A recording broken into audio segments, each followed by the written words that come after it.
دلوقتي انت قررت ان انت عايز تروح تشتري لابتوب، وهتدخل على التاجر كده او المحل، هتقول له انت عايز ايه. فازاي بقى تقول له انت عايز ايه، او ايه الحاجات اللي انت بتقولها للتاجر بتعرفه ان انت زبون؟ يعني عارف اللي هو ايه، بيشتغلك بقى ويبيع لك الحاجه واحد ب10. فتعالى النهارده نتكلم واحده واحده كده، واقول لك ايه الجمل اللي اوعى تقولها للمحل عشان ما يشوفكش زبون ويعني ياكل عليك عيش. فتعالى واحده واحده مع بعض نسمع الموضوع ده. ما تنساش ان انت تشترك في القناه وتفعل زر الجرس، حط لي كومنت كده صبح ولا مسي، ويلا بينا نشوف الموضوع ده.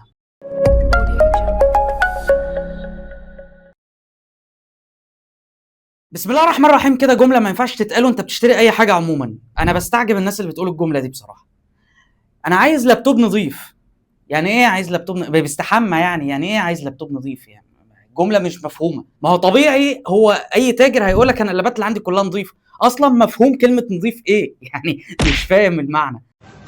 وعزت جلالة يا باشا كنت اسلم نفسي، بس يعني قلت اجيلكم استحمى.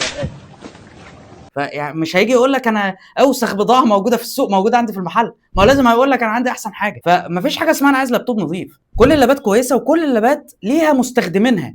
يعني هو كل لاب اتصنع هو موجه لحد معين. فما ينفعش ان انا اروح اقول للتاجر انا عايز لابتوب نظيف. لان اللابتوب نظيف دي اعرف يا باشا ان هو يعني من اول ما شافك كده هو خلاص لقاك زبون وهيلبسك لبسه وحشه. فما تقولش الجمله دي. تعالى يا اسطى تعالى. هتقول لي طب اقول ايه يا عم احمد؟ هقول لك اصبر للفيديو اللي جاي. الفيديو اللي جاي هينزل وراه على طول. يعني انا كنت هعملهم الاثنين في فيديو واحد، بس قلت لا اقسمهم فيديوهين بحيث انتوا ما تزهقوش مني يعني. فالفيديو اللي جاي انا هقول لك تدخل على المحل تقول له ايه. بس اوعى تقول كلمه انا عايز لابتوب نظيف. ندخل بقى على المصيبه الثانيه اللي بتتقال، يا رب ارحمني بقى. واللي للاسف يعني بشوف ناس كتير قوي بتقولها وبشوفها على النت كتير. انا عايز لاب يشغل بابجي ويشغل مونتاج ويشغل. مفيش حاجه اسمها كده. مفيش حاجه اسمها كده.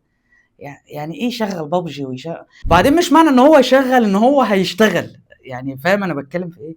يعني انت مثلا عايز لاب يشغل لك مثلا دافنشي، او يشغل لك يا سيدي فيفا 26. حلو، مش معنى ان اللعبه فتحت ان هي هتبقى قابله للعب. مش معنى ان البرنامج فتح ان هو هيبقى قابل للاستخدام. فمفيش تاجر هتروح تقول له انا عايز لاب يشغل لي بابجي وهيديك لاب مش هيشغل. هو لو جاب لك لاب بقاله 20 سنه هيشغلها لك عادي، بس بقى بيني بقى لو يعني لقيت تجربه كويسه. فما فيش حاجه اسمها انا عايز لاب يشغل لي كذا وكذا وكذا. وما فيش اصلا، يعني هو التاجر ملوش دعوه باللي انت بتتكلم فيه ده. ما تقولوش انا عايز لاب يشغل لي مونتاج. يعني ايه يشغل لك مونتاج؟ حدد انت بتشتغل على ايه. واصلا انت مش محتاج ان انت تقول للتاجر انا بشتغل على كذا. يعني هفهمك ليه الفيديو اللي جاي. بس انت مش محتاج تقول للتاجر الكلام ده، والتاجر ملوش دعوه بالقصه دي كلها. فما تروحش تقول للتاجر انا عايز لاب يشغل لي كذا. لا، لان هي كل اللابات ممكن تشغل اي حاجه عادي، بس فكره بقى ان انت تعرف تشتغل عليه. فاوعى تقول الجمله دي. يا رب ارحمني بقى. لما تشوف لاب قدامك وانت بتتفرج كده في المعرض او يعني ايا كان هو عرض عليك لاب، ما تقولوش هو اللاب ده حلو. يعني ايه اللاب ده حلو؟ ما عليه سكر يعني؟ نايس. ما هيقول لك طب ايه حلو. فدي برضو جمله هتبين للتاجر ان انت زبون. انت ما تقول له اللاب ده حلو، ما هو حلو بناء على ايه؟ ما هو الحلو بالنسبه لي مش حلو بالنسبه لك. وعلى فكره في فيديو هينزل بالعنوان ده. الحلو بالنسبه لي مش حلو بالنسبه لك، والحلو بالنسبه لك مش حلو بالنسبه لي. يعني انا بلاقي ناس مثلا في الجروبات وكده على الفيس وغيره، يجي مثلا يقول لك انا في اللاب اللي قدامي مثلا بمواصفات ايا كان بروسيسور مثلا من فئه اليو، والاقي ناس في الكومنتات يقولوا له لا ده وحش ده سيء ده مش عارف. انت على اي اساس قررت؟ ما هو يمكن استخدامه ان هو عايز بطاريه تقعد معاه كويس، بس مش فارق معاه الاداء. يعني هو هيشتغل شغل مكتبي. فما فيش حاجه اسمها حلو ووحش، لان حلو ووحش دي نسبيه. حلو ووحش دي الحلو بالنسبه لي ارجع اقول لك مش حلو بالنسبه لك والعكس.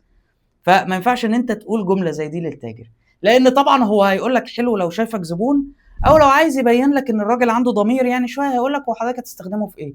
وفي النهايه هيقول لك حلو برضه، بس هو لازم ايه؟ يحسسك اللي هو لا انا راجل عندي ضمير. سؤال ملوش لازمه وهتاخد رد ثابت برضه ملوش لازمه. ما تسالش السؤال ده. يا رب ارحمني بقى. النقطه اللي بعد كده، ما تحاولش تبين ان انت فاهم وانت مش فاهم، لان ده هيحرجك وفي نفس الوقت يعني هيبينك بقى زبون برو ماكس. يعني فاهم الفكره؟ انت بتهز دماغك ليه؟ يا عم صلي كلهم بيهزوا كده. لا انا فاهم حاجه ولا البنت فاهمه ولا هو فاهم، وده قاعد بيهز اللي في دماغه. يعني انت لو زبون في البدايه فانت ممكن تصعب على التاجر اللي هو والله هو حد مش فاهم، ويعني ممكن ضميره يصحى شويه فما يلبسكش، او ممكن يعني تقع مع حد كده ابن حلال فما يعني ما يحطكش في حيطه سد. لكن لما تروح لتاجر وتساله الاسئله العجيبه اللي قلناها من شويه دي ويرد عليك، فانت تجادله وتجادله بمعلومات غلط او تجادله بكلام يبين اكتر ان انت مش فاهم، هنا هو ضميره، يعني هو لو ضميره صح انت هتنيمه، اللي هو بقول لك ايه، هلبسك عشان انت خنقتني. قلت لك عايز جهاز محترم، عايز جهاز محترم، تديني جهاز من غير سماعه، ما عشان ما يعليش صوته عليك يا باشا. يعني فاهم الفكره؟ فما تتكلمش غير عن علم، يعني ما تجادلش مع التاجر او ما تتكلمش معاه بشكل يبين له ان انت مش فاهم، لانه لو شافك مش فاهم فانت صدى حلوه قوي، يعني هعرف ابيع لك اي حاجه في المحل. فحاول قبل ما تنزل تفهم انت رايح تشتري ايه. ما يمنعش ان انت تقعد كده ايه، تتفرج على النت، تشوف الترشيحات لللابات الكويسه، تقعد تشوف الاسعار، الحاجات اللي زي دي، بحيث يبقى عندك فكره انت نازل تشتري ايه. لكن ما تبينش للتاجر انك مش فاهم. وعلى فكره هو ما فيش زبون هيروح للتاجر يقول له انا مش فاهم، الا طبعا قليلين. يعني معظم الناس بتروح تجادل وعايزه تبين نفسها ان هي عارفه كل حاجه وبتاع، وللاسف ده بيبقى اسوأ من ان انت لو رحت قلت له انا مش عارف. طبعا الاثنين غلط، بس يعني ان انت تروح تجادله في حاجه وباين ان انت مش فاهم، دي اسوأ بكتير من ان انت من البدايه تقول انا مش فاهم. فاهم؟ انت فاهم ولا مش فاهم؟ فخلي بالك من النقطه دي. ولو انت مش حابب ان انت تجادله او اللي هو خايف ان حاجه زي كده تحصل، اسكت، خد منه وقول له تمام هاخد لفه وارجع لك. خد منه الكلام وما يعني ما تاخدش وتدي لو انت مش فاهم. بمناسبه هاخد لفه وارجع لك دي بقى، ما تشتريش من اول محل تدخله. ليه؟